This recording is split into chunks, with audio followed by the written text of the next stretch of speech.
Podcast de livre Plib 2022 d'or et d'oreiller de Flore Vesco. Présentation du roman. Le titre en VO du roman est D'or et d'oreiller. Il a été publié en France en 2021 aux éditions École des loisirs, collection Medium Plus. Il fait 234 pages, je lui ai mis la note de 6,5 sur 10 et le conseille aux lecteurs aimant la littérature de l'imaginaire. Quatrième de couverture.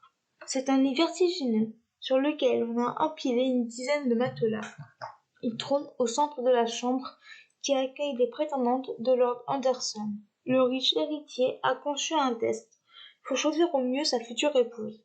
Chaque candidate est invitée à passer une nuit à Blankshot Castle, seule, sans parents ni chaperon, dans ce lit d'une hauteur invraisemblable.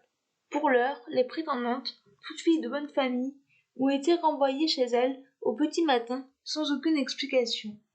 Mais voici que Lord Anderson propose à Sadima de passer l'épreuve. Robuste et vaillante, simple femme de chambre, Sadima n'apporte rien d'une princesse au petit pois. Et c'est tant mieux, car nous ne sommes pas dans un conte de fées, mais dans une histoire d'amour et de sorcellerie, où l'on apprend ce que les jeunes filles font en secret, la nuit, dans leur lit. Ce que j'ai pensé de ce roman. Ce roman fait partie des 5 finalistes du Plib 2022 et le dernier livre de la liste qu'il me restait à découvrir. Je suis assez mitigée.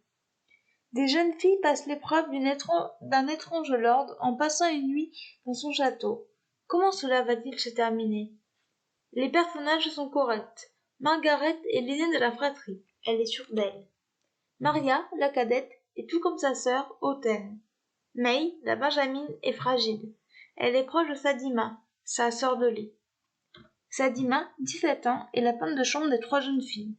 Elle n'a pas sa langue dans sa poche et a conscience de ses charmes. Adrian, le lord du château, est énigmatique. Il est attiré par Sadima. Le château est un protagoniste à part entière. Il est mystérieux. L'intrigue est sombre, oppressante. On a envie de savoir ce qu'il va se passer. L'écriture de Flore Vesco est recherchée et travaillée. Les thèmes abordés, comme par exemple la relation entre une mère et son fils, est bien. La fin clôt bien le récit. Par contre, ce roman est une réécriture du conte La princesse au petit pois. J'ai été déçue par ces éléments qui, pour moi, sont peu présents.